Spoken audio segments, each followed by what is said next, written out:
როდესაც როიტერში ვმუშაობდი, იქედან გამომდინარე, რომ ჩვენ გვიხდებოდა სამხედრო კონფლიქტების გაშუქება, როიტერში არაერთი სპეციალური ტრეინინგი გავიარეთ.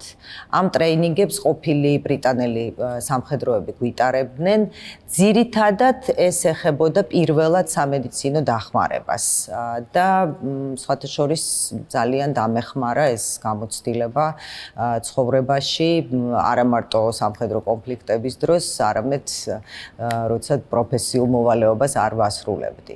ამ ტრეინინგების დროს ერთი საინტერესო სავარჯიშო ჰქონდა.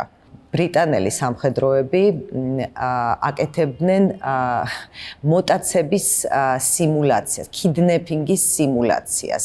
მიუხედავად იმისა, რომ ჩვენ ყველამ ვიცოდით, რომ ეს იყო თამაში, არ იყო სასიამოვნო გამოცდილება.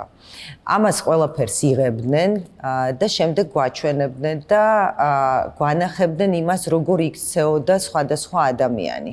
ვიღაცა პირიქით ეგრევე ბარდებოდა და პრინციპში თავის სისუსტეებს ამჟღავნებდა. ვიღაცა პირიქით ცდილობდა, რომ ამ მოტაცებული ჯგუფის ლიდერი ყოფილიყო.